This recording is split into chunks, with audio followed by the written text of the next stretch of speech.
واجب الاحترام، واجب القدر اور نہایت مشکور ہیں ہم قبلہ کے کہ انہوں نے اپنا قیمتی ٹائم ہمیں دیا اور ہمیں شرف بخشا کہ وہ ہمارے پاس تشریف لے کے آئے ہیں۔ مالک ان کی زندگی دراز فرمائے۔ نہایت واجب الاحترام، واجب القدر، حجت السلام جناب خطیب آل محمد علامہ محمد امین شہیدی صاحب وہ خطاب فرمائیں گے، اور ان کے فوراً بعد قاری القصائد زینت الذاکرین جناب ذاکر حبدار حسین قریشی صاحب جو کہ تشریف فرما ہیں، انشاءاللہ شبیہ علم وہ برآمد کروائیں گے۔ جناب علامہ محمد امین شہیدی صاحب۔ باللہ من الشیطان اللعین الرجیم، بسم اللہ الرحمن الرحیم۔ الحمد للہ رب العالمین بارئ الخلائق اجمعین، والصلاة والسلام على جميع الأنبياء والمرسلين، سيما من سمي في الآفاق بأحمد وفي الأرض بأبي القاسم محمد،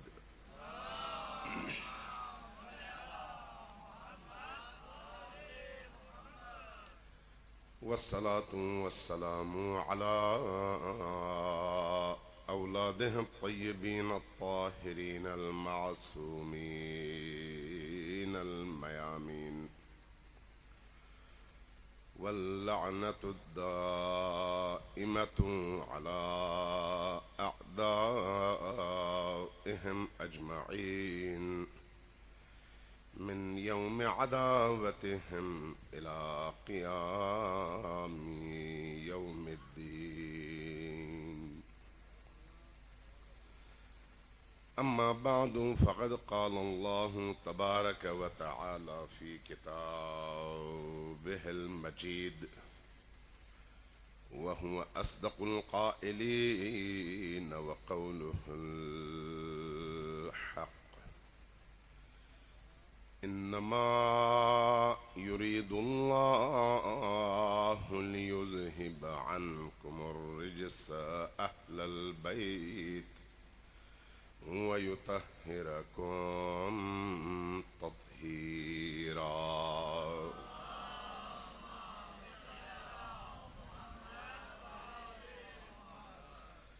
ایک دفعہ پھر سب مل کر دل کی گہرائیوں سے، محبت سے، عقیدت سے، اونچی آواز سے لیکن وعجل فرجہم کے ساتھ درود بھیجیے بر محمد و آل محمد۔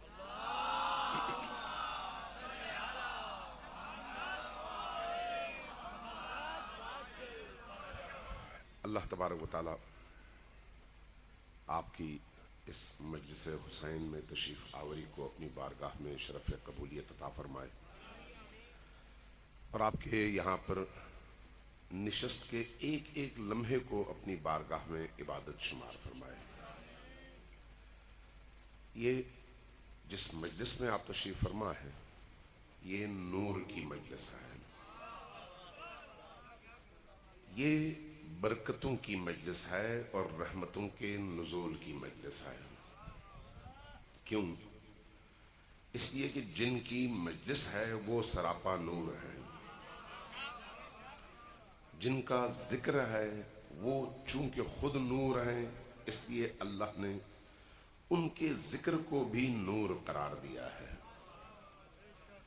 اور جہاں ان کا ذکر ہوتا ہے وہاں پر جتنے بھی لوگ بیٹھے ہوئے ہوں اس ذکر کو سن کر ان کے کان نورانی ہو جاتے ہیں، اس ذکر کے دل میں پہنچنے کے بعد دل نورانی ہو جاتے ہیں۔ جس فضا میں اس ذکر کی آوازیں گونجتی ہیں وہ فضائیں نورانی ہو جاتی ہیں۔ اس لیے یہ عام مجلس، عام محفل نہیں ہے، یہ ذکر کی، رحمتوں کی اور برکتوں کی مجلس ہے۔ اس لیے جب اس طرح کی مجالس میں آئیں تو باوضو ہو کر آئیں، پاک و پاکیزہ ہو کر آئیں۔ اس نیت سے آئیں کہ در حسین پر پہنچنے کے بعد اللہ تبارک و تعالی ہدایت کا دروازہ، نور کا دروازہ، نجات کا دروازہ ہم سب پر کھول دے اور ہم حسین کے ذکر کے نتیجے میں نبی کریم تک پہنچ سکیں اور نبی کے ذریعے سے خدا تک پہنچ سکیں. چونکہ کوئی دروازہ حسین کے علاوہ اور اس سلسلے کے علاوہ ایسا نہیں ہے جو ہمیں رسول تک اور خدا تک پہنچا سکے. چونکہ اللہ تبارک و تعالی نے اس گھر کو، جس کو ہم اہل البیت کا گھر کہتے ہیں، اس گھر کو وہ کمال بخشا ہے، وہ مقام بخشا ہے کہ جتنا ہم اپنی معرفت میں اضافہ کرتے چلے جائیں، اس معرفت کے نتیجے میں ایک بڑا عجیب اثر وقوع پذیر ہوتا ہے. وہ کیا ہے؟ معرفت کے نتیجے میں ہم زمین سے آسمان کی طرف اٹھتے چلے جاتے ہیں. نبی کریم صلی اللہ علیہ وآلہ وسلم زمین پر تھے، لیکن زمینی نہیں تھے، آسمانی تھے. جو زمین پر ہوتے ہیں ان کو زمین اپنی طرف کھینچتی ہے، لیکن جو زمین پر رہتے ہوئے نبی اور اس کی آل کا ہوتا ہے وہ پھر آسمانوں کی طرف جاتا ہے، زمین کی زنجیریں ٹوٹتی ہیں. اس لیے یہ جو ذوات مقدس ہیں، نبی اور آل نبی، یہ اس مقام پر ہیں شیعہ اور سنی دونوں روایات کے مطابق کہ آپ اس مقام کا تصور کر نہیں سکتے. کیوں؟ اس لیے کہ ہم جو بھی تصور کرتے ہیں اس تصور کا منشا، مبدا اور اس کی وجہ کیا ہے؟ مشاہدات. جو بھی آپ کے ذہن میں تصور آتا ہے وہ کس وجہ سے آتا ہے؟ جو چیزیں آپ دیکھتے ہیں وہ آپ کے تصور میں منتقل ہوتا ہے. جو چیزیں آپ لمس کرتے ہیں وہ آپ کے تصور میں چیزیں منتقل ہوتی ہیں. جو چیزیں آپ سنتے ہیں وہی چیزیں آپ کے ذہن میں منتقل ہوتی ہیں.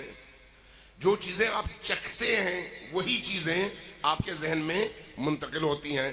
یعنی انسان جو کچھ اپنے ذہن میں تصور کرتا ہے وہ ان چیزوں کا نتیجہ ہے جو انسان کا یہ جسم اور یہ باڈی اس دنیا میں جذب کرتا ہے اور اپنے اندر کھینچتا ہے. اسی کا نتیجہ ہے. مولانا رومی کا نام سنا ہوگا آپ نے. مولانا رومی عالم اسلام کے بہت بڑے اہل ادب بھی تھے، شاعر بھی تھے، صوفی بزرگ بھی تھے اور مفسر قرآن بھی تھے، اہل سنت تھے، لیکن سب کے لیے یکساں طور پر قابل قبول شخصیت ہے. ان کی ایک مثنوی ہے. مثنوی قرآن کریم کی شرح ہے، پوری کلام ہے، شاعری ہے، لیکن بڑے عمیق مفاہیم وہاں پر موجود ہیں. وہ ان کا یہ طریقہ ہے کہ جب وہ کوئی بات سمجھانا چاہتے ہیں تو کسی داستان، کسی کہانی کے پیرائے میں سمجھاتے ہیں. پہلے داستان نقل کرتے ہیں، کہانی سناتے ہیں، پھر اس کہانی سے نچوڑ نکال کر کہتے ہیں سبق یہ ہے. بڑا خوبصورت انداز ہے. وہ ایک جگہ فرماتے ہیں چند اندھے ایک جگہ جمع ہوئے. چند اندھے، سب کے سب اندھے تھے. وہ اندھے آپس میں گفتگو کر رہے تھے ہاتھی کے بارے میں کہ ہاتھی کیسی چیز ہے. کسی نے کہا کچھ کہا، کسی نے کچھ کہا، کسی نے کچھ کہا. وہاں سے ایک ایسے بندے کا گزر ہوا جس کی آنکھیں تھیں. اس نے کہا میں ان کو آزماتا ہوں کہ بھئی یہ اپنے تصورات سے کیوں گفتگو کرتے ہیں. یہ جائیں ہاتھی کو محسوس کریں، اس کے بعد اپنا تاثر بیان کریں. اب محسوس کرنے کا ایک ذریعہ آنکھ ہے، آنکھ تو ان کی تھی نہیں. دوسرا ذریعہ کیا ہے؟ ہاتھ لمس کر کے، چھو کر محسوس کرنا. لہذا وہ سب کے سب اندھے نابینا لوگ ان کے ساتھ چلے. کہاں؟ ہاتھی کے پاس. کہا اب ذرا آپ ان کو محسوس کریں، اس کے بعد بتائیں ہاتھی کیا چیز ہوتی ہے. اب آنکھیں تو تھی نہیں، ہاتھ سے چھونا تھا. ایک بندہ آگے گیا، اس نے ٹٹولا اس کے ہاتھ میں ہاتھی کے کان آئے، وہ بڑے بڑے پنکھے کی طرح. تو اس نے کہا ہاتھی ایک بہت بڑا پنکھا ہوتا ہے. دوسرا گیا، اس کے ہاتھ میں ہاتھی کی ٹانگیں آئیں، اس نے یوں پکڑا ٹٹولا، کہا نہیں ہاتھی ایک ستون کی طرح سے چیز ہے. ایک کے ہاتھ میں اس کی سونڈ آئی، اس نے اس کو چھوا، کہا نہیں بھئی تم دونوں غلط کہتے ہو، ہاتھی جو ہے ایک پائپ کی طرح کی نرم چیز ہے. چوتھے نے اس کی پشت پر ہاتھ رکھا، دیکھا ایک میدان سا ہے، تو کہا ہاتھی تو ایک تختے کی طرح کی چیز ہے. سچ سب کہہ رہے تھے، لیکن سب کے سچ اپنے اپنے تھے اور محدود تھے. اپنے اپنے سچ تھے لیکن محدود تھے. لیکن جو دیکھ بھی رہا تھا اور محسوس بھی کر رہا تھا، وہ ان سب سے زیادہ اس چیز سے آشنا تھا. جب وہ بتا رہا تھا کہ ہاتھی ایسی چیز ہے تو سچ یہ بھی تھا، لیکن یہ مکمل سچ تھا. دین کو سمجھنا چاہیں تو ان کے ذریعے سے سمجھیں جن کی تمام ہستی اور جن کا تمام وجود نور ہے، اور کائنات میں کوئی چیز ایسی نہیں ہے جو نور کے بغیر پہچانی جائے. نور نہ ہو تو کوئی چیز پہچانی نہیں جاتی. کسی بھی چیز کو پہچاننے کے لیے نور کا ہونا ضروری ہے. یہی آنکھ، یہ جو آنکھ دیکھتی ہے، اگر بے نور ہو تو دیکھ سکتی ہے؟ تو اس کا مطلب ہے آنکھ کے دیکھنے کے لیے بھی نور چاہیے. یہ جو دل ہے، کیا یہ دل اگر بے نور ہو تو حقیقت تک پہنچ سکتا ہے؟ نہیں. اس دل کو بھی حقیقت تک پہنچنے کے لیے نور چاہیے. نور کیا ہے؟ اللہ نور السماوات والارض. اللہ نور ہے اس پوری ہستی کا، عالم کا، چاہے آسمان ہو یا زمین. آسمانوں اور زمینوں کا نور اللہ ہے. اب وہی اللہ اہل سنت کی احادیث کی کتابوں میں بھی اور تشیع کی احادیث کی کتابوں میں بھی جب اس عالم کی خلقت کی بات کرتا ہے نا، تو کہتا ہے کہ اول ما خلق اللہ نوری. نبی کریم فرماتے ہیں کہ اللہ نے جو سب سے پہلی مخلوق خلق فرمائی ہے وہ میرا نور تھا. باقی تمام موجودات اس نور کے بعد ہے. اس کے بعد اگلا جملہ ہے، یہ بھی متفق علیہ حدیث ہے، شیعوں میں بھی اور اہل سنت میں بھی. کیا فرمایا؟ فرمایا کہ انا وعلی من نور واحد، میں اور علی ایک ہی نور کے دو حصے ہیں. اس عالم کی شناخت کا ذریعہ اگر محمد و آل محمد نہ بنے تو انسان اندھا ہے، گونگا ہے، بہرا ہے. اس عالم کو محسوس کر سکتا ہے لیکن انتہائی محدود پیمانے پر عالم کی حقیقتوں تک کبھی نہیں پہنچ سکتا. اگر خدا تک پہنچنا ہے، رستہ محمد و آل محمد کا. اگر حقائق عالم تک پہنچنا ہے، رستہ محمد و آل محمد کا ہے. اس رستے پر چلے بغیر انسان نہ اللہ تک پہنچ سکتا ہے اور نہ ہی نجات کے ساحل تک پہنچ سکتا ہے. صلوات دیجیے بر محمد و آل محمد.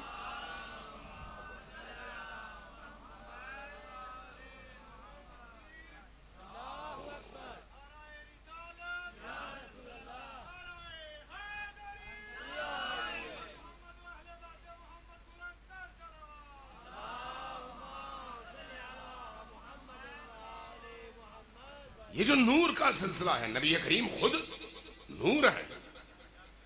قد جاءکم من اللہ کتاب نور و کتاب مبین. اللہ کی طرف سے تمہارے پاس ایک کتاب آئی ہے اور ایک واضح نور آیا ہے.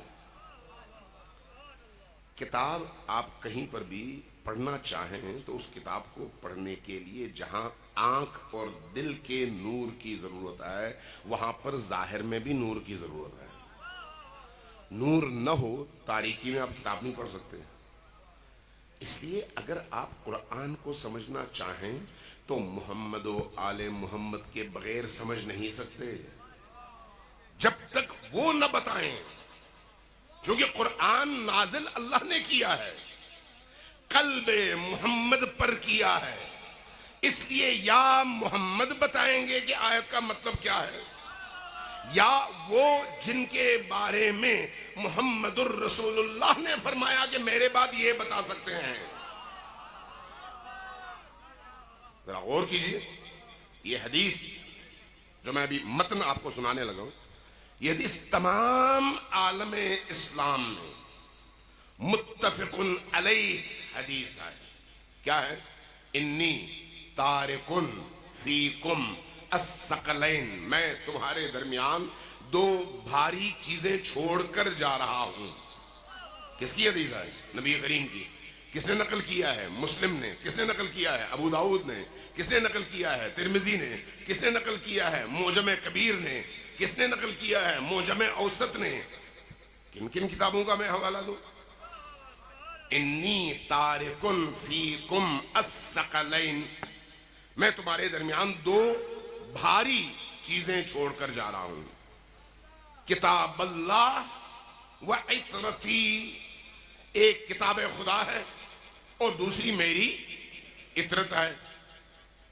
ہمیشہ یہ یاد رکھیں، جب آپ کسی آرگنائزیشن میں جائیں، کسی پارٹی میں جائیں، کسی ادارے میں جائیں، تو اس ادارے کے کچھ قوانین ہوتے ہیں، کچھ ضابطے ہوتے ہیں۔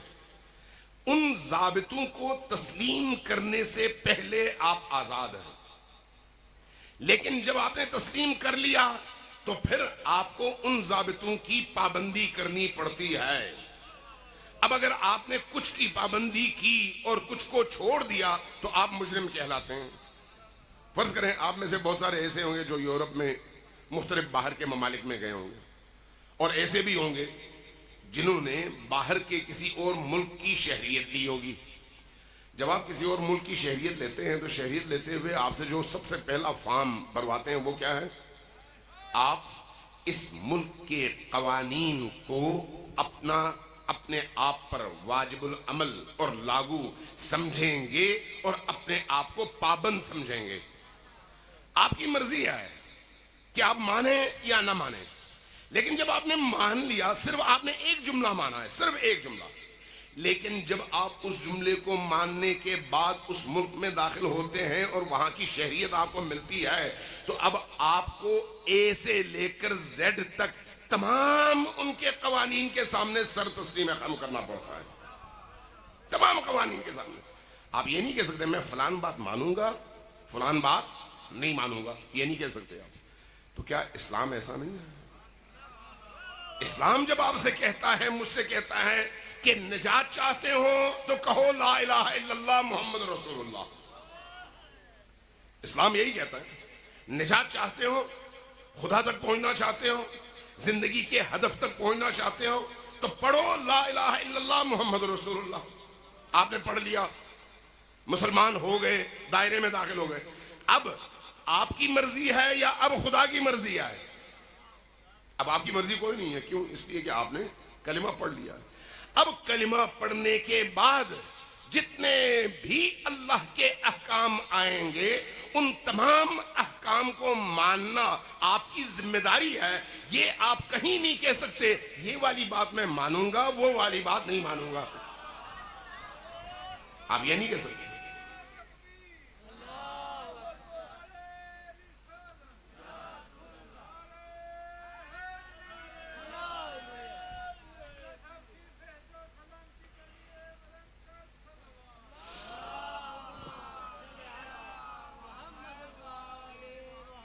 غور کیجئے گا، غور، کہ جب آپ نے اسلام کو قبول کر لیا تو قبول کرنے سے پہلے آپ نے صرف دو جملے پڑھے ہیں اور اقرار کیا ہے، لیکن قبول کرنے کے بعد اب آپ پابند ہیں اسلام کے بتائے ہوئے ہر حکم کو ماننے پر۔ آپ پابند ہیں۔ اب اگر نبی کہیں کہ انی تارکن فیکم الثقلین، تو آپ کو ماننا پڑے گا کہ ثقلین کے علاوہ ہدایت کا کوئی ذریعہ نہیں ہے. یہ نہیں ہو سکتا کہ آپ کہیں قرآن کو مانوں گا اہل البیت کو نہیں مانوں گا. نہیں ہو سکتا. اب ذرا سوچئے قرآن کا کیا رول ہے اسلام میں. جب ہم قرآن کے رول کو سمجھیں گے تو خود بخود اہل البیت کے رول کو بھی سمجھیں گے. حدیث پوری پڑھ دوں میں. انی تارکن فیکم الثقلین کتاب اللہ و عطرتی. دو چیزیں چھوڑ کر جا رہا ہوں، ایک کتاب ہے اور دوسری عطرت ہے. دونوں بہت بھاری ہیں، دونوں بہت بھاری ہیں. ما ان تمسکتم بہما، جب تک ان دونوں کو مضبوطی سے پکڑو گے، لن تضلوا بعدی ابدا، اس میرے بعد کبھی گمراہ نہیں ہوگے. یہ دونوں کیسے ہیں؟ ایک دوسرے کے ساتھ ہیں، ان دو انگلیوں کی طرف سے ایک دوسرے کے ساتھ ہیں. کب تک؟ حتی یردا علی الحوض، جب تک قیامت آئے اور یہ سارا عالم میرے پاس حوض کوثر میں آئے، اس وقت تک، اس وقت بھی یہ دونوں چیزیں یعنی اہل البیت اور قرآن ساتھ میں میرے پاس آئیں گے. ساتھ میں، الگ الگ نہیں. یہ دونوں ایک دوسرے کے ساتھ ہیں. ان دونوں میں فرق کیا ہے؟ ایک کتاب میں ہے اور ایک انسان میں ہے. ایک کاغذ پر ہے اور ایک اس مادی اور انسانی وجود کے ساتھ ہے. دوسرا فرق کیا ہے؟ یہ خاموش ہے، وہ بولتا ہے. تیسرا فرق کیا ہے؟ آپ اس کو اپنی مرضی کے مطابق ادھر ادھر کھینچ سکتے ہیں لیکن اس کو اپنی مرضی کے مطابق نہیں کھینچ سکتے. لہذا جب قرآن کو آپ اپنی مرضی اور خواہش کے مطابق ادھر ادھر ڈھالنے کی کوشش کریں گے تو وہ کھڑے ہو جائیں گے. نہیں، اس کا رستہ یہ ہے، وہ نہیں آئے. یہی وجہ ہے کہ امت نے بعد کے ادوار میں قرآن کو تو کبھی نیزے پر اٹھایا، کبھی سروں پر اٹھا لیا، کبھی قاریان قرآن بنے، لیکن اہل البیت کے گلے کاٹے. کیوں کاٹے؟ اس لیے کہ اس قرآن کے ساتھ اگر اہل البیت جڑے ہوئے ہوں تو پھر ان کو جینے کا اور جرم کرنے کا موقع نہیں ملتا. ان کو اگر جرم کرنا ہے تو پھر ان کو خاموش وراثت تو چاہیے، بولتی وراثت ان کے بارے میں نہیں آئے. اب قرآن کا رول کیا ہے ہماری زندگی میں؟ میری اور آپ کی زندگی میں قرآن کا رول کیا ہے؟ تلاوت کی کتاب ہے. اگر تلاوت کی کتاب ہے تو میں بہت سارے یورپینز کو، انگریزوں کو، مسیحیوں کو، یہودیوں کو جانتا ہوں جو اس قرآن کی تلاوت کرتے ہیں، پڑھتے ہیں. اس کا مطلب ہے صرف تلاوت کی کتاب نہیں ہے. یہ کیا ہے؟ ہدایت کی کتاب ہے. ہدایت کی کتاب. ہدایت کی کتاب کس کے لیے ہے؟ کس کے لیے؟ اس کے لیے جو ہدایت چاہے، جو ہدایت چاہے، لیکن جو اس کتاب کی ہدایت کے مطابق اپنی زندگی کو تبدیل کرنے کی بجائے اپنی خواہش کے مطابق اس کتاب کے مفاہیم کو تبدیل کرنا چاہے تو پھر نہ صرف یہ کہ وہ اس ہدایت تک پہنچ نہیں سکتا بلکہ اللہ اسی کتاب میں، اسی قرآن اور اسی کتاب کے حوالے سے ارشاد فرماتا ہے کہ یہدی بہ کثیرا ویضل بہ کثیرا. یہ وہی قرآن ہے جس کے ذریعے سے ایک بڑی تعداد میں انسانوں کی ہم ہدایت کرتے ہیں، اس لیے کہ ان کے اندر ہدایت لینے کی کشش اور ظرفیت اور پاکیزگی موجود ہے، اور اسی کتاب کے ذریعے سے ایک بہت بڑی تعداد میں انسانوں کو گمراہ کر دیتے ہیں، اس لیے کہ وہ اپنی مرضی کے مطابق قرآن کو ڈھالنا چاہتے ہیں تو نتیجتاً گمراہ ہو جاتے ہیں. وہی قرآن ہے. دو مختلف افراد کے حوالے سے قرآن کی تاثیر، قرآن کے اثرات الگ الگ ہیں. دو مختلف افراد کے حوالے سے، ایک وہ جو ہدایت کا متلاشی ہے، ایک وہ جو قرآن کو اپنی مرضی کے مطابق چلانا چاہتا ہے. اس لیے جو لوگ نبی کے مقابلے میں کہیں حسبنا کتاب اللہ، ہمارے لیے کتاب خدا کافی ہے، تو یہاں پر سوچنے کی بات ہے کہ بھئی کتاب خدا کافی ہے تو پھر نبی کس مرض کی دوا ہے؟ اگر کتاب خدا کافی ہو تو پھر نبی کو اللہ نے کیوں بھیجا؟ اسی کتاب میں اتنی گہرائیاں ہیں، اتنا عمق ہے، اتنے اعلیٰ ترین مفاہیم موجود ہیں کہ ہر انسان کے بس کی بات اس کا سمجھنا نہیں ہے۔ نبی کریم کے دور میں نبی کریم نے قرآن ایک جملہ ارشاد فرمایا کہ یہ قرآن کی آیات تمہیں ابھی سمجھ نہیں آئیں گی، چونکہ قرآن کے اگر آیات کو دیکھیں، کچھ آیات ہیں جن کو ہم کہتے ہیں محکمات، کچھ آیات ہیں جن کو ہم کہتے ہیں متشابہات۔ یہ جو آیات محکم اور آیات متشابہ ہیں، دونوں میں ان کے سمجھنے کے حوالے سے اگر آپ دیکھیں تو پرتیں ہیں، ایک پرت کے پیچھے دوسری پرت ہے، اس کے پیچھے تیسری پرت ہے، اس کے پیچھے چوتھی پرت ہے۔ ہر انسان اپنے فہم اور ظرف کے مطابق اس میں سے کچھ رزق حاصل کرتا ہے۔ ایک ہی محفل میں 10 بندے ہوں تو 10 بندوں کو برابر قرآن سے روزی نہیں ملتی، ہر بندے کے اپنے ظرف کے مطابق ملتی ہے، جس کا ظرف جتنا بڑا ہے۔ کسی کا ظرف 1 پاؤ کا ہے، کسی کا کلو کا ہے، کسی کا 10 کلو کا ہے، کسی کا من کا ہے، لہذا جس کا جو ظرف ہوگا اس کو اس کے مطابق ملے گا۔ لیکن نبی کریم نے فرمایا کہ میری ان آیات کو جو اللہ نے مجھ پر اتاری ہیں، ان کو اگلی نسلوں تک پہنچاؤ۔ ایک نسل ایسی آئے گی جن کو اس قرآن سے وہ باتیں سمجھ آئیں گی جو تمہیں آج سمجھ نہیں آ رہی۔ کیوں؟ اس لیے کہ وہ بالکل ابتدائی فیز ہے، ابتدائی فیز۔ ابھی بھی اگر آپ کسی بچے کو کسی اسکول میں داخل کروا دیں تو وہ جب پہلا سال گزرتا ہے تو پچھلے سال کی نسبت اس کی فکری وسعت میں اضافہ ہو جاتا ہے۔ وہی بچہ جب اگلی کلاس میں جاتا ہے تو پچھلی کلاس کی نسبت مزید اضافہ ہو جاتا ہے۔ اب وہ جو پہلی کلاس میں تھا، تیسری کلاس کی کتاب کو دیکھ کر گزر جاتا تھا، سمجھ نہیں آتی تھی، اب وہی باتیں بڑی آسانی سے وہ سمجھ لیتا ہے، لیکن جب پہلی کلاس میں تھا تو سمجھ نہیں آتی تھی۔ اسی طرح سے ماسٹر کی ڈگری تک، اسی طرح سے ایم فل تک، اسی طرح سے پی ایچ ڈی تک، جیسے جیسے آگے چلا جاتا ہے ویسے ویسے ذہن کھلتا چلا جاتا ہے۔ تو کیا قرآن یہ جو لوگوں کی اپنی بنائی ہوئی کتابوں اور نصابوں میں اس حد تک گہرائی ہے، تو وہ جو اللہ کا کلام ہے، اللہ کا کلام، اور اللہ عقل انسانی سے ماورا ہستی کا نام ہے۔ اگر اللہ کو کوئی سمجھنے کی کوشش کرے گمراہ ہو جائے گا، اس لیے کہ اللہ کو سمجھ نہیں آتا۔ اللہ کی ذات پر اس لیے سوچنے سے منع کر دیا گیا ہے کہ نہ سوچو، اس لیے کہ تم گمراہ ہو جاؤ گے۔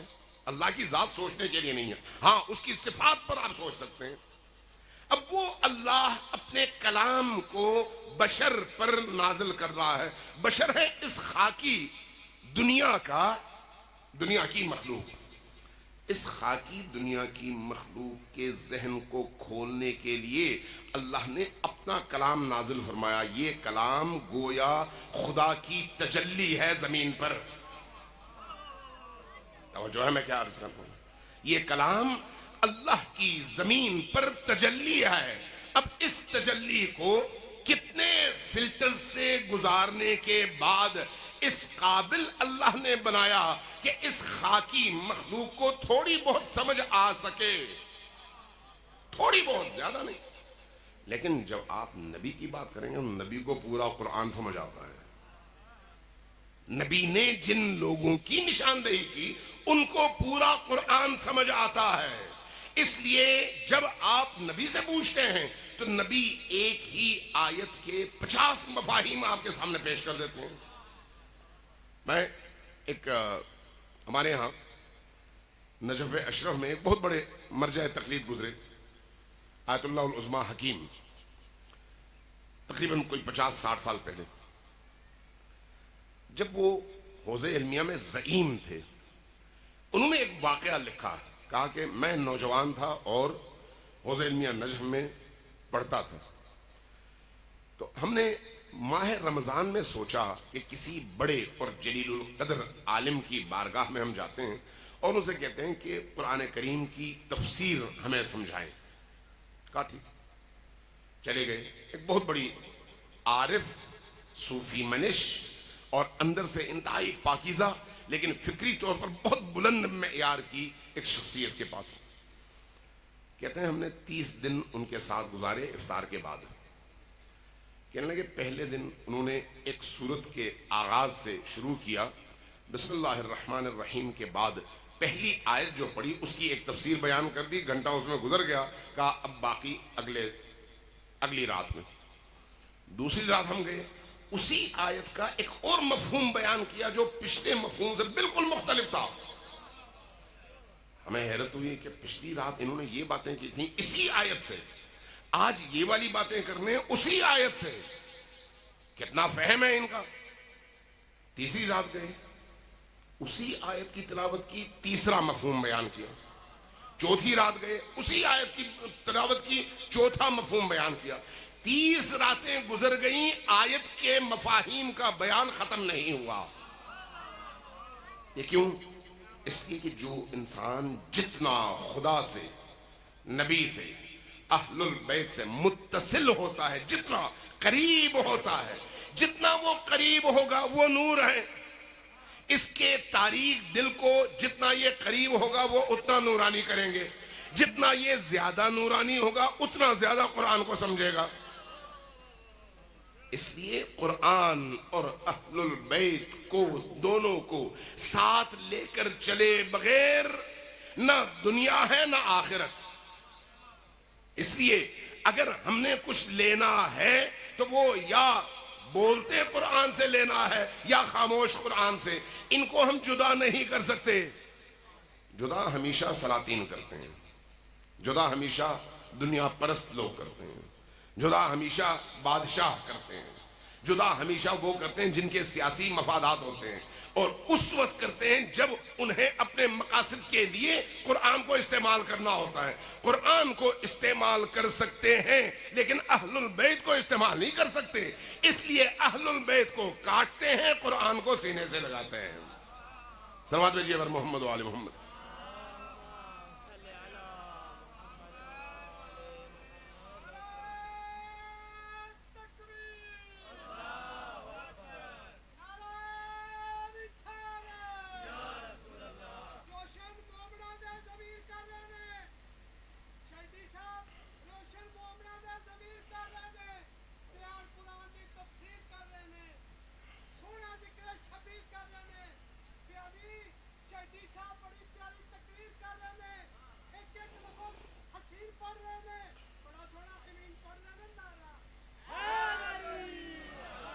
صلوات بھیجیے بر محمد و آل محمد.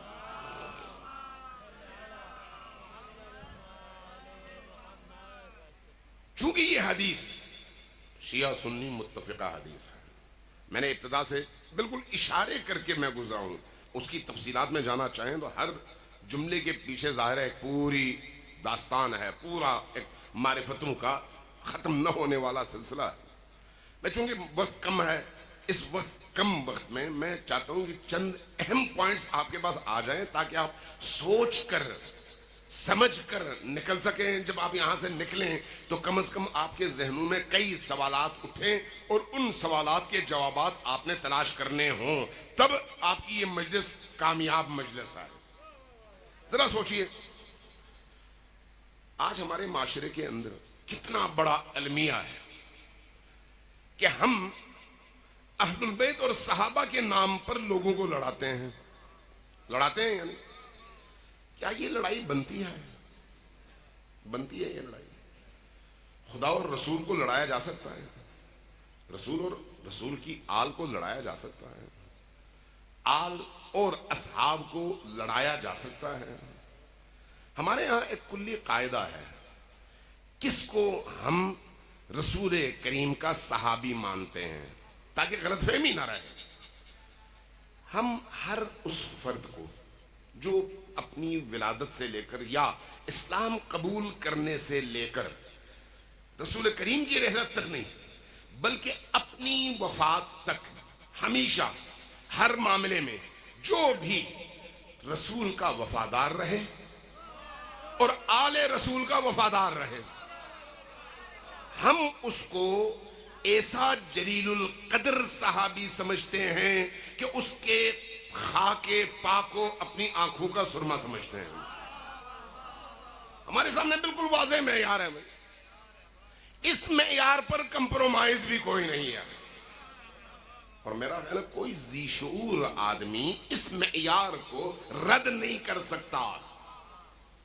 ہر وہ شخص جس نے چاہے ایک ہی دفعہ نبی کو دیکھا ہو, کلمہ پڑھا ہو, لیکن اپنی زندگی کی آخری سانسوں تک نبی کا بھی وفادار رہے اور نبی کی آل کا بھی وفادار رہے, وہ ایسا شخص ہے کہ اس کے قدموں کی مٹی ہماری آنکھوں کا سرما ہے. لیکن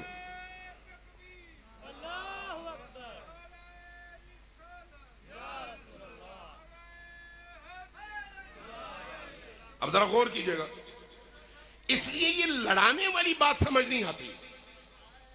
یہ لڑانے والی بات مولوی کے پیٹ بھرنے کا ذریعہ تو ہے, ہدایت کا ذریعہ نہیں ہے. مولوی کے بینک بیلنس میں اضافے, اس کے سیاسی مفادات, اس کے مسجد کی مضبوطی, اس کی امامت کی مضبوطی, اس کو روز ملنے والا چندہ, اس کا ذریعہ تو یہ لڑائی ہے, لیکن اللہ تک, رسول تک پہنچنے کا ذریعہ کبھی بھی نہیں آئے. اللہ تک پہنچنے کا ذریعہ رسول سے وفاداری ہے. رسول تک پہنچنے کا ذریعہ رسول کے بچوں سے, آل سے وفاداری ہے. جو آل کا وفادار نہیں ہے وہ رسول کا وفادار نہیں ہے. جو رسول کا وفادار نہیں ہے وہ اللہ کا وفادار نہیں ہے. یہ کلی اصول ہے, کوئی ذی شعور انسان اس اصول کو توڑ نہیں سکتا. ایک واضح بات. دوسری بات, میں ایک شیعہ طالب علم ہوں, آپ کے درمیان شیعہ بھی ہیں اور سنی بھی ہیں. ذرا یہ غور سے سنیے. میں ایک شیعہ کی حیثیت سے اگر آپ سے آپ کے مکتبہ فکر کے حوالے سے اظہار رائے کرنا چاہوں تو مجھے آپ سے پوچھنا چاہیے کہ آپ چونکہ اس مکتب کے ماننے والے ہیں اس لیے آپ اپنے مکتب کا تعارف کروائیں, یا پھر مجھے اپنی مرضی سے آپ کے مکتب کے بارے میں اظہار رائے کا حق ہے. عقل کیا کہتی ہے؟ مجھ سے اگر کوئی آ کر کہے گا تو میں کہوں گا بھائی میں شیعہ ہوں, ایک شیعہ طالب علم ہوں, تو اس لیے اگر تشیع کو سمجھنا ہے تو ایک شیعہ کے عمل سے نہ سمجھو بلکہ تشیع کی بنیادی ان کتابوں اور سورسز سے سمجھو. سمجھ رہے ہیں میری بات؟ ابھی بھی آپ میں سے بہت سارے لوگ جب باہر جاتے ہیں نا تو کہتے ہیں یار یہ بڑا عجیب منظر ہے. جو پوچھتے ہیں تو بتاتے ہیں بھئی یہاں پر مسلمان یہ لوگ کلمہ نہیں پڑھتے اس لیے مسلمان نہیں ہیں, لیکن اسلام یہاں پر ہے. آپ سنتے ہیں نا یہ باتیں عام طور پر. اور پھر پاکستان کے بارے میں کہتے ہیں کہ پاکستان میں مسلمان تو ہیں, اسلام نہیں ہے.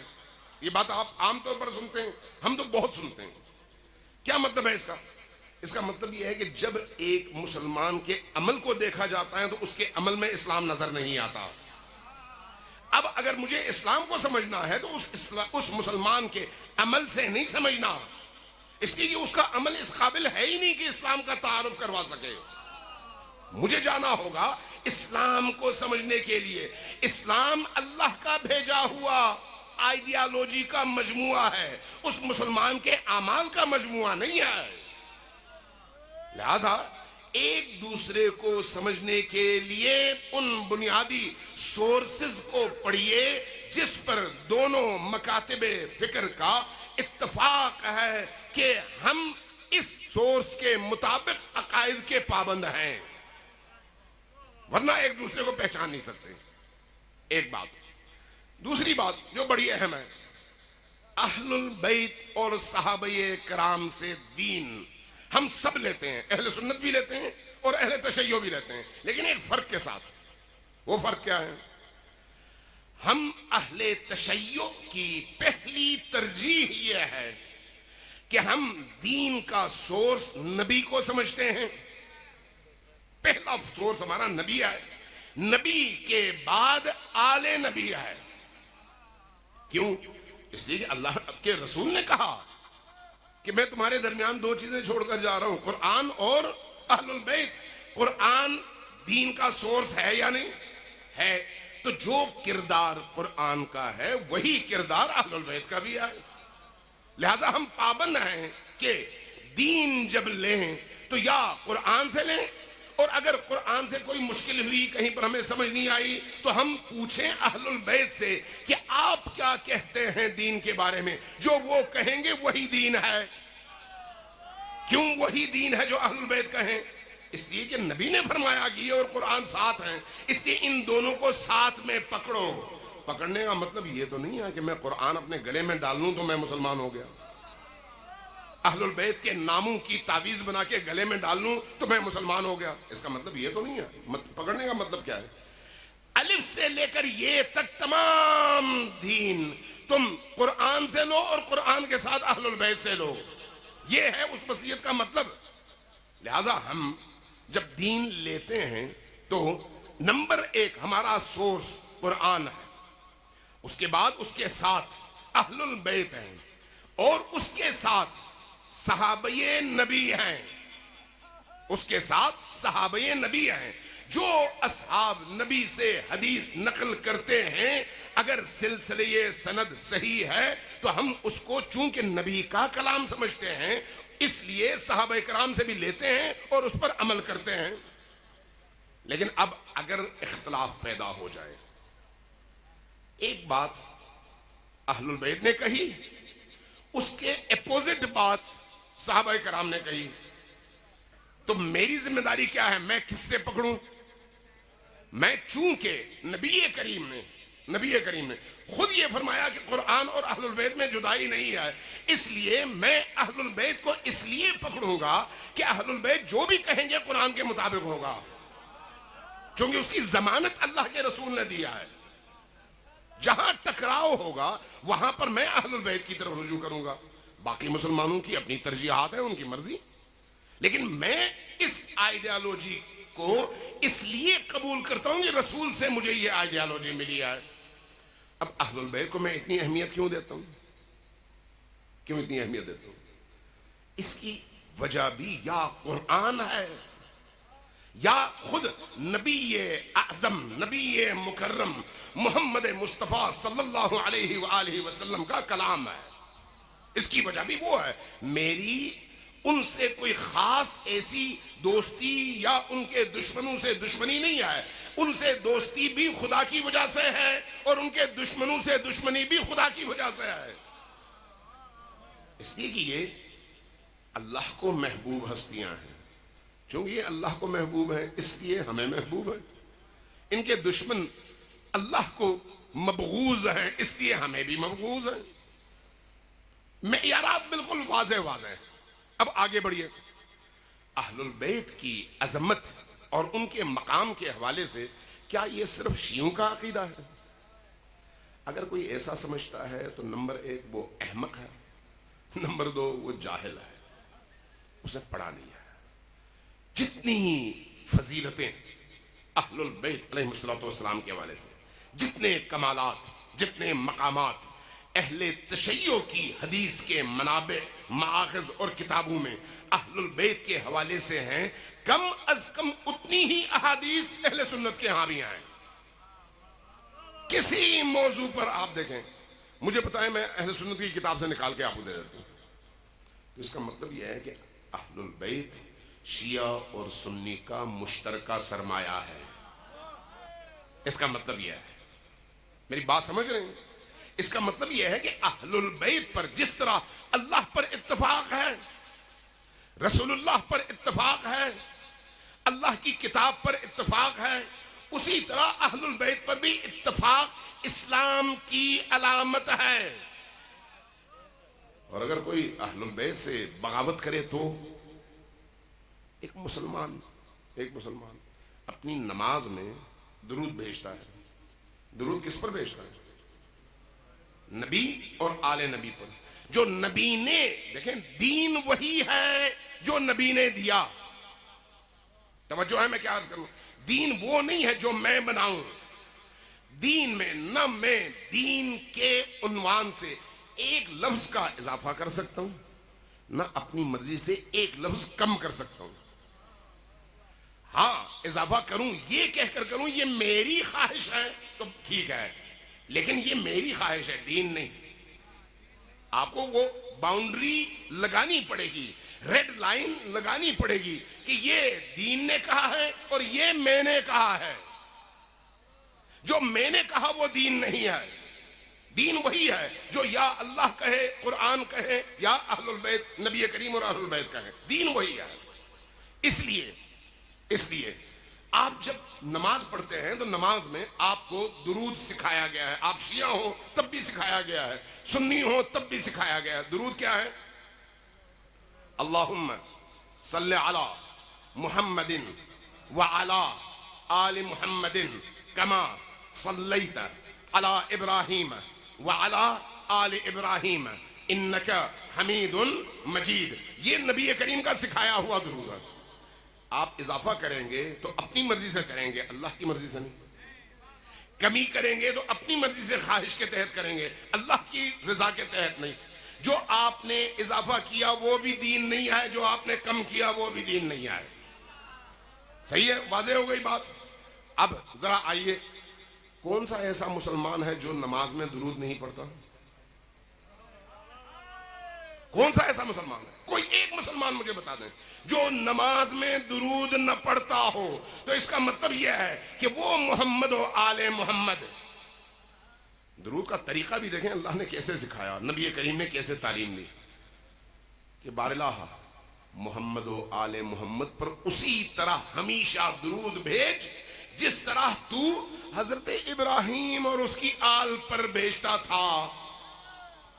ابراہیم اور اس کی آل پر، ابراہیم اور اس کی اصحاب پر نہیں کہا ابراہیم اور اس کی آل پر.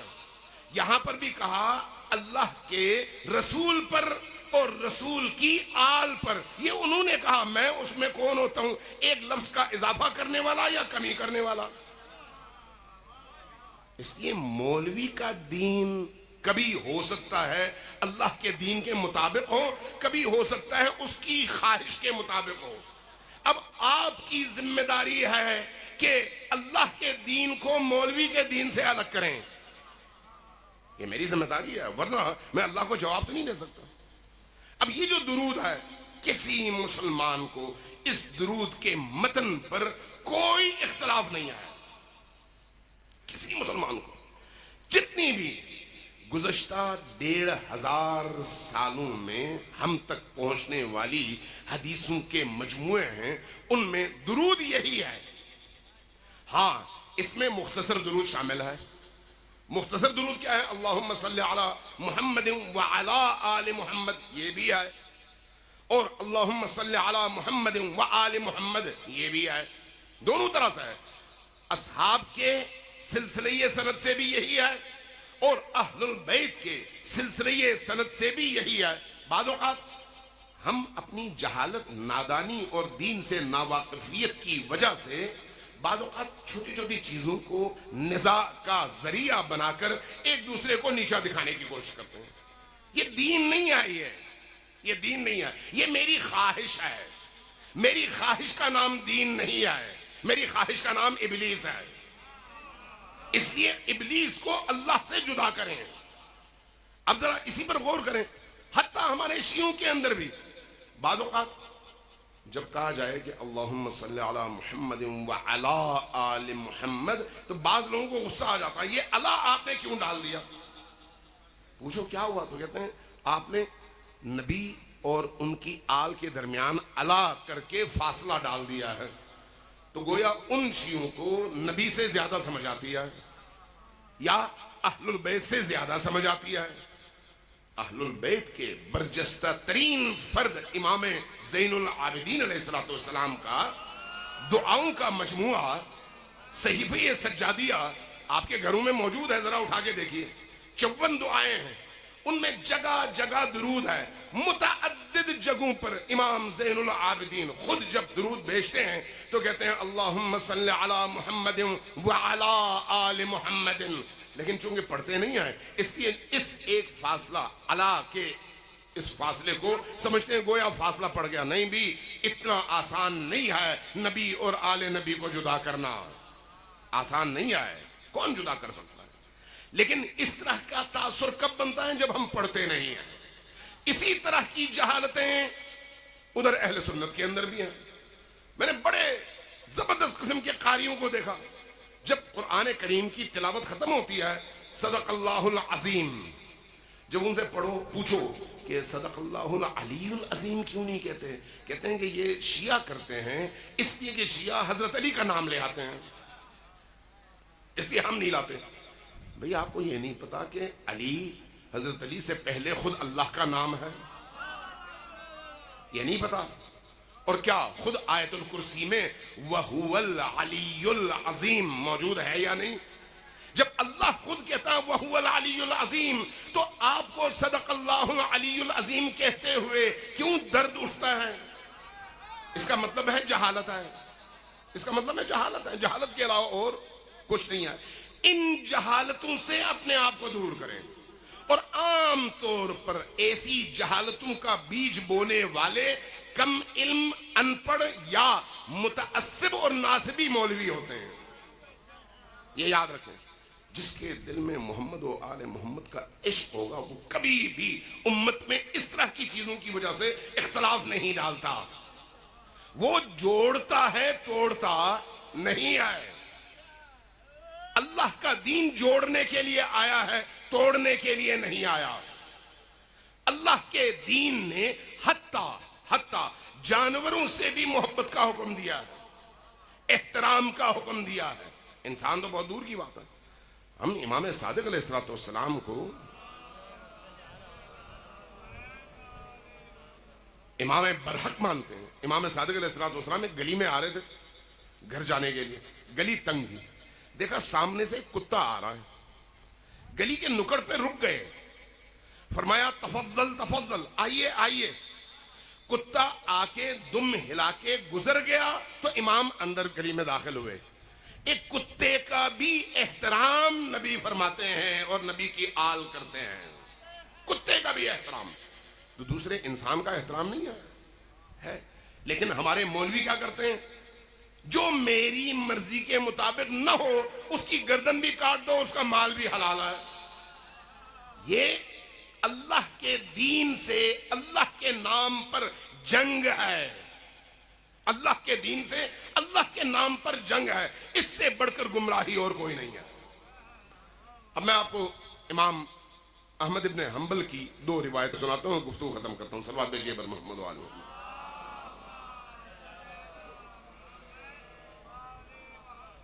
ٹائم زیادہ ہو گیا، جو لوگ تھکے ہوئے ہیں وہ ذرا صلوات بھیجیں.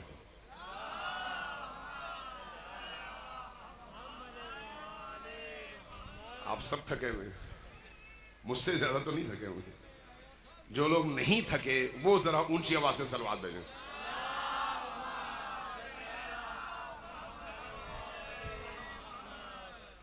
امام احمد بن حنبل اپنی کتاب فضائل الصحابہ میں، امام احمد بن حنبل شیعہ نہیں ہے، پتہ ہے نا؟ اہل سنت کے 4 امام ہیں فقہی حوالے سے، یہ ان میں سے ایک ہے. عرب دنیا میں ان کی تقلید ہوتی ہے، ان کو مانا جاتا ہے. ان کے مقلدین عرب دنیا میں بھرے ہوئے ہیں. پاکستان میں احناف ہیں امام ابو حنیفہ کے، لیکن عرب دنیا میں امام احمد بن حنبل کے فقہی شاگرد اور فالوورز موجود ہیں دونوں سنی. امام احمد بن حنبل اپنی کتاب فضائل الصحابہ، یاد رکھیے نام، کہیں پر بھی کسی کتاب والے کے پاس جائیں مانگ لیں وہ آپ کو دے دے گا. کتاب میں کیا ہے؟ اصحاب نبی کی فضیلتیں. اور ان فضیلتوں میں اس فہرست میں ایک نام علی ابن ابی طالب کا ہے. حضرت علی علیہ السلام کی فضیلتیں گنتے ہوئے انہوں نے یہ واقعہ نقل کیا. کہا کہ میں نے اپنے والد سے پوچھا، جو بہت بڑے جلیل القدر عالم محدث فقیہ تھے، میں نے ان سے پوچھا کہ ابا جان ذرا بتائیے کہ اللہ کے نبی کے صحابہ میں درجہ بندی کے لحاظ سے سب سے افضل کون ہے؟ دوسرے میں کون ہے؟ تیسرے میں کون ہے؟ چوتھے میں کون ہے؟ پانچویں میں کون ہے؟ ذرا تعداد اور ترتیب بتائیے. انہوں نے نام گنوانے شروع کر دیے. خلیفہ اول کو پہلا مرتبہ دیا، دوسرے کو دوسرا مرتبہ، تیسرے کو تیسرا مرتبہ. علی کو سلپ کر گئے، عشرہ مبشرہ کی طرف گئے. ان کے بعد کچھ اور اصحاب کی طرف گئے، 16 یا 17 اصحاب کا نام لیا، کا ترتیب سے اگر دیکھا جائے تو پہلا، دوسرا، تیسرا، چوتھا، پانچواں، چھٹا، ساتواں، آٹھواں، یہ ترتیب بنتی ہے۔ تو کہتے ہیں میں نے اپنے والد سے پوچھا کہ ابا جان آپ نے علی ابن ابی طالب کا نام نہیں لیا، تو کیا وہ صحابی نہیں ہے آپ کے خیال میں؟ تو انہوں نے جواب میں پوچھا یہ بتاؤ کہ تمہارا سوال کیا تھا؟ میں نے عرض کیا کہ میرا سوال تھا اصحاب نبی کی ترتیب، تو کہا علی صحابی کب ہے؟ علی آل محمد میں سے ہے، علی اہل البیت میں سے ہیں۔ اس کے بعد جو جملہ کہا وہ سونے کے پانی سے لکھنے والا جملہ ہے۔ فرمایا کہ آل محمد یعنی اہل البیت وہ ہیں لا یقاس بہم احد، اس زمین کے سینے پر ابتدا سے لے کر انتہا تک کوئی فرد بشر ایسا نہیں ہے جس کا موازنہ اہل البیت سے کیا جائے۔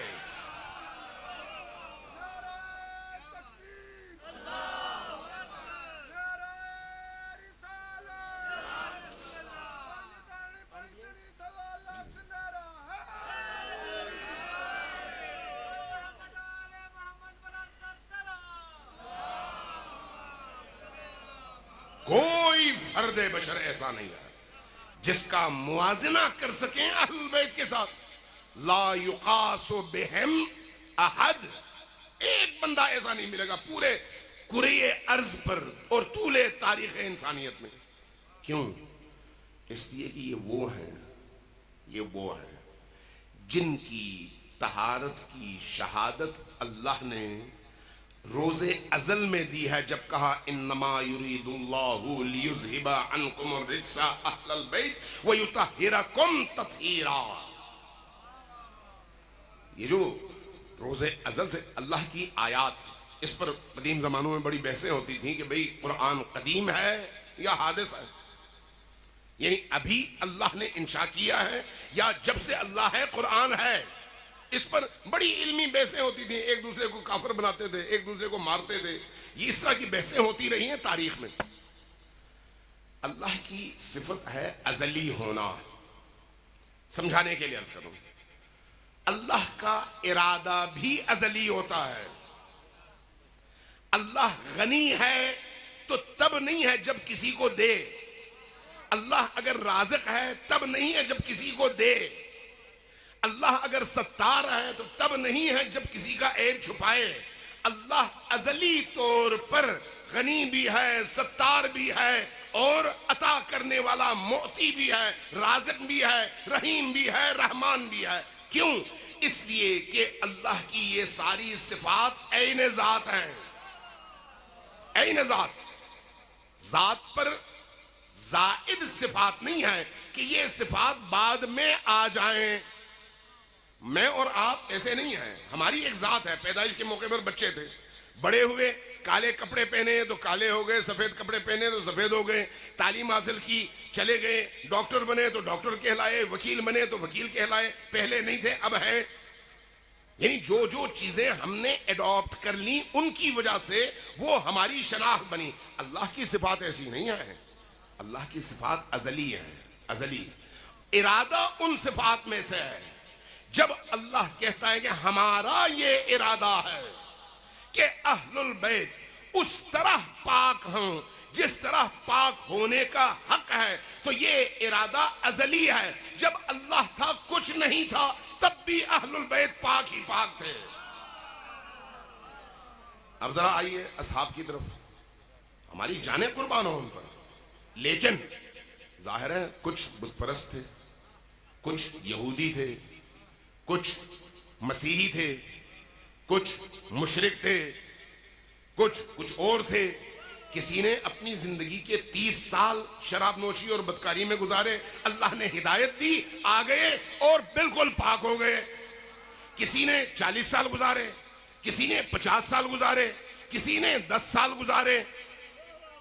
لیکن جب آئے لا الہ الا اللہ محمد الرسول اللہ کہہ کر نبی کے عشق کو اپنے سینے میں دل میں جگہ دی تو اس عشق نبی اور کلمہ توحید نے انہیں پاک کر دیا.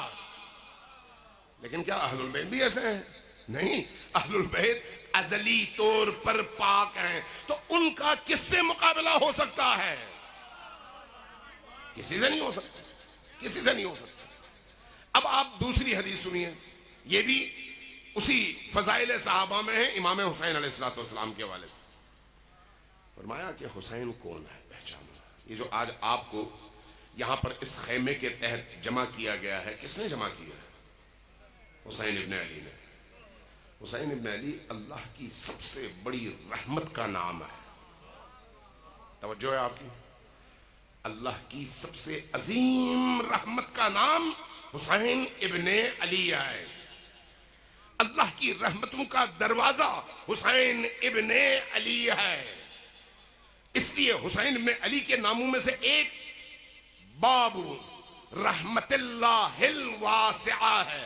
اللہ کی وسیع رحمت کا دروازہ حسین ابن علی. اسی رحمت بے کران خدا نے آج آپ کو اپنے خیمے کے نیچے جمع کیا ہے. یہ خیمہ حسینی ہے. خیمہ حسین میں جب انسان ذکر حسین اور گریہ بر حسین کے لیے آتا ہے تو حسین کے ساتھیوں میں اس کا نام لکھا جاتا ہے. حسین کے ساتھیوں میں نام لکھا جاتا ہے.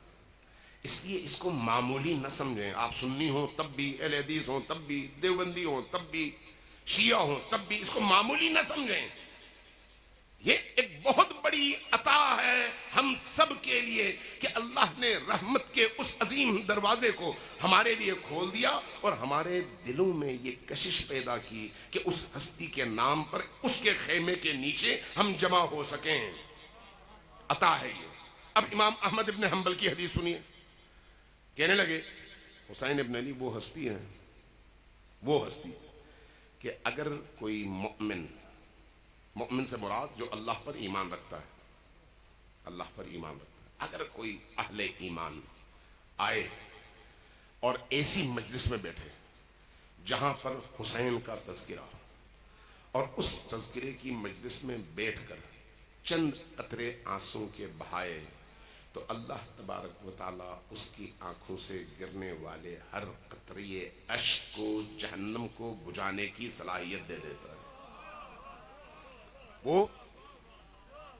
وہ صرف اشک نہیں ہے، جہنم کو بجھانے کا ذریعہ ہے. آپ کا عمل جہنم کی آگ نہیں بجھاتا. ہمارے اعمال میں ہزاروں نواقص، ہزاروں کمزوریاں ہیں، لیکن ہمارے عشق میں کوئی کمزوری نہیں ہے. ہماری محبت اور مودت میں کوئی کمزوری نہیں ہے. ہم ایک نماز پڑھتے ہیں، 2 رکعت کی نماز میں، 4 رکعت کی نماز میں 400 بار ہمارا ذہن ادھر ادھر جاتا ہے، لیکن جب ہم حسین پر اشک بہا رہے ہوتے ہیں تو ہماری پوری توجہ حسین کی طرف ہوتی ہے. پوری توجہ حسین کی طرف ہوتی ہے. حسین ابن علی ہماری اشکوں کو دیکھتے ہیں، ہماری آنکھوں کو دیکھتے ہیں، ہمارے دلوں کی کیفیت کو دیکھتے ہیں. اور ہمارے ہاں روایات ہیں کہ یہی اشک جب انسان بہانے کے لیے آتا ہے اس مجلس میں تو یہ اب امام صادق علیہ السلام کی واضح حدیث ہے کہ جس طرح سے روزے میں یہ خصوصیت ہے اسی طرح سے مجلس حسین میں یہ صلاحیت ہے کہ جب کوئی شخص پاک و پاکیزہ ہو کر حسین کی مجلس میں آ کر بیٹھتا ہے تو جتنی دیر بیٹھتا ہے اس دوران میں اس کی ہر سانس اللہ کی بارگاہ میں تسبیح شمار ہوتی ہے. اس کی ہر سانس. کیوں؟ اس لیے کہ حسین اللہ تک پہنچانے کا دروازہ ہے، اللہ تک رسائی کا بہترین دروازہ ہے. اس لیے جتنی معرفت بڑھے گی آپ اتنا حسین کے وجود میں گم ہوں گے. جتنی معرفت بڑھے گی نورانیت بڑھے گی. جتنی نورانیت بڑھے گی آپ حسین کے قریب سے قریب تر ہو جائیں گے. جتنے آپ قریب تر ہو جائیں گے آپ کے اندر سے کدورتیں ختم ہو جائیں گی، بغض ختم ہو جائے گا، نفرتیں ختم ہو جائیں گی، عداوت ختم ہو جائے گی، پیسے کی محبت ختم ہو جائے گی، دوسروں کو اذیت دینے کا جو شوق ہے وہ ختم ہو جائے گا، دوسروں کو تکلیف پہنچاتے ہوئے آپ کو اندر اذیت فیل ہوگی کہ میری وجہ سے اس بے گناہ شخص کو تکلیف ہوئی۔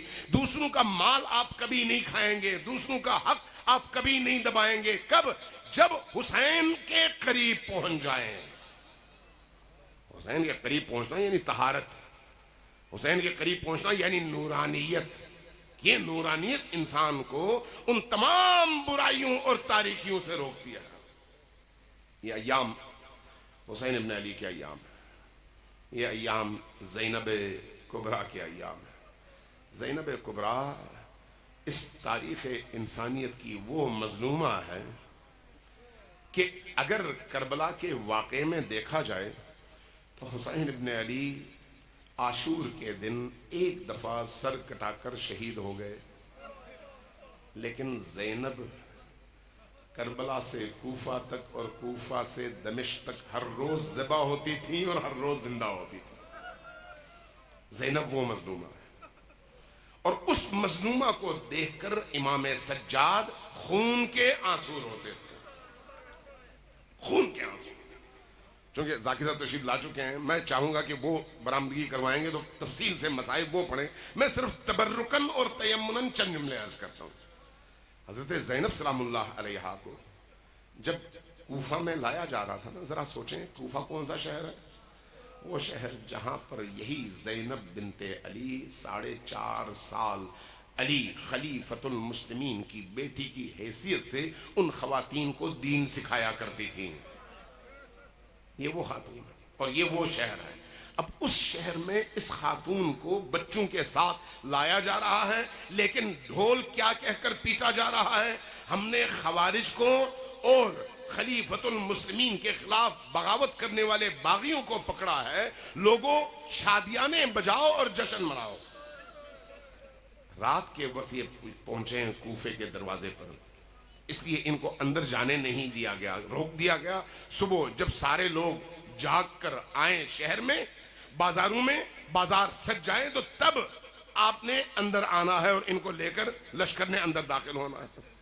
وہ رات کوفہ سے باہر گزاری ہے، لیکن جب کوفہ میں داخل ہوئے تو بعض مورخین نے جو منظر لکھا ہے وہ واقعی جگر کو کاٹ دیتا ہے اور انسان کا جگر پارا پارا ہو جاتا ہے۔ جب آپ یہ سنیں کہ نبی کی بیٹیوں کو زنجیروں سے باندھ دیا گیا، جب آپ یہ سنیں کہ ترتیب ایسی بنائی گئی کہ شہر میں داخل ہوتے ہوئے سب سے آگے ایک خاتون کو باندھا گیا زنجیر سے، اور اس کے گلے کی زنجیر سے ان کے پیچھے ایک بچے کو باندھا گیا، اس کے بعد ایک بڑے کو باندھا گیا، پھر ایک بچے کو باندھا گیا، یوں کر کے ان اسیروں کی قطار بنائی گئی۔ اب بازار میں دونوں طرف مرد و زن کا اجتماع ہے اور لوگ شادیانے بجا رہے ہیں، اور ان شادیانوں کی گونج میں علی اور فاطمہ کی بیٹیوں کو وارد کیا جا رہا ہے، اور اس میں اس رش میں اب یہ بیبیاں جو نامحرموں سے ہمیشہ دور ہیں، بچ بچا کر آہستہ آہستہ جب چلتی ہیں تو وہ شقی یزید کا سپاہی اور اس کا کمانڈر نیزے کی انیاں چبو کر انہیں تیز چلنے پر مجبور کرتا ہے، اور جب پہلی خاتون ذرا تیز دوڑتی ہے تو زنجیر تن جاتی ہے اور وہ بچہ ہوا میں معلق ہو جاتا ہے۔ اس کیفیت میں شہر کے اندر داخل کیا جاتا ہے۔ ذرا سوچ سکتے ہیں کہ ظلم کی حد کہاں تک ہے۔ جب بازار میں داخل کیا گیا تو منظر کیا تھا؟ ادھر سے کوئی پتھر برسا رہا ہے، ادھر سے کوئی انگارے برسا رہا ہے، ادھر سے کوئی مختلف قسم کے جملے کس رہا ہے۔ ایک خاتون کی نگاہ پڑی زینب کبریٰ پر، کہنے لگی من ای انتم الاسارا، آپ لوگ کہاں کی اسیریں ہیں جو اس طرح سے شہر میں لائی گئی ہیں؟ یہ سننا تھا۔ زینب سلام اللہ علیہا کے جلال میں ایک عجیب کیفیت پیدا ہوئی، سر اٹھایا، فرمایا کہ نحن اسارا آل محمد، ہم آل محمد کے اسیر ہیں، محمد الرسول اللہ کی بیٹیاں ہیں۔ جیسے ہی یہ سنا وہ خاتون سر پیٹنے لگی اور فوراً گئی چادریں لے کر آئی تاکہ ان خانوادہ رسول کو اور رسول کی بیٹیوں کو چادریں دے کر ان کے حجاب کا بندوبست کیا جائے۔ جب تھوڑا سا آگے بڑھے تو منظر عجیب تھا۔ کچھ خواتین نے کھانے کی چیزیں اٹھائی ہوئی تھیں لا کے اس عنوان سے کہ یہ یتیم اور اسیر ہیں، ان کو صدقہ کھلائیں۔ جب لے کے آئے تو ایک دفعہ زینب کی آواز بلند ہوئی، تمہیں نہیں معلوم ہم آل رسول ہیں اور ہم پر صدقہ حرام ہے، اور یہ حسین ابن علی اور فاطمہ کی بیٹیاں ہیں، ان کو صدقہ نہ دو۔